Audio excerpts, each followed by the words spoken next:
Good morning. So today we're going to stop and smell the roses.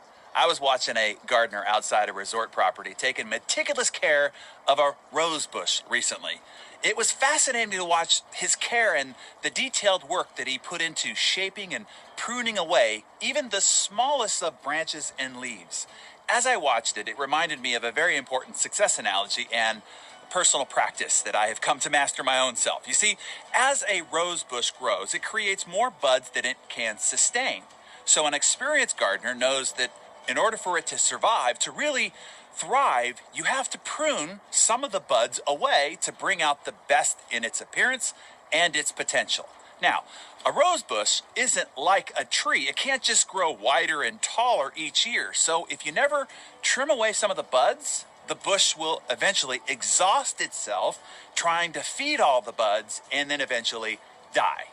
There are only so many resources to go around for a rose bush. So if you really want a rose bush to flourish, then it needs to be trimmed down. Not just once, but repeatedly and actually consistently over its life.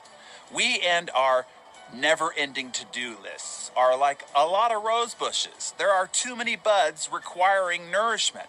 And if we try to give all of them the nourishment that they need, then we too will exhaust ourselves and die. Or at least our success and our potential and our productivity will die. Our buds, our to-do lists, need to be consistently pruned and trimmed down. Just like the rose bush, we need to remove some of the ideas, some of the projects, commitments, and many of the priorities that we thought were so important to allow the remaining ideas to fully blossom and thrive. We all face constraints in our lives. We have found a limited amount of energy and capacity to apply each day. It is natural for new ideas, new projects, and new opportunities to come into our life just like it's natural for a rose bush to add new buds. But we have to prune things away before we exhaust ourselves and undermine our productivity and our success. In other words, new growth is natural and it's normal for tasks and ideas to creep into your life.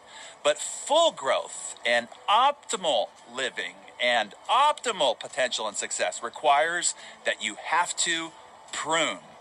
So the bottom line is this: if you want to reach your full potential, you have to continually prune away your own bush of ideas, tasks, projects, commitments, opportunities, and even relationship.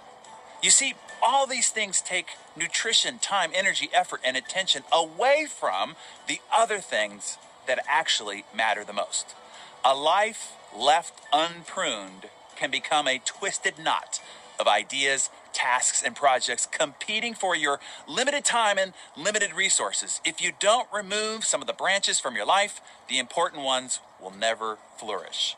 So I want you to challenge yourself today. What if you had to, you were forced to, gun to your head, have to prune 2/3, 66% of everything on your to-do list today? What would you cut? What would remain? What if you had to cut 2/3 of all your appointments for the rest of the week or the rest of the month? What about 2/3 of your friends? 2/3 of your household expenses? 2/3 of your teammates? 2/3 of your children? Okay, well, maybe not that last one, particularly if you have less than 3 children. Now, tell us what you're going to prune in the comments below. Right here, just a quick friendly reminder that you can access more tips and tricks on how to get insanely productive and focus on your vital priorities by joining Darren for an exclusive broadcast event. This is your special invitation. So be sure to save your spot by clicking the link below, and I'll see you there.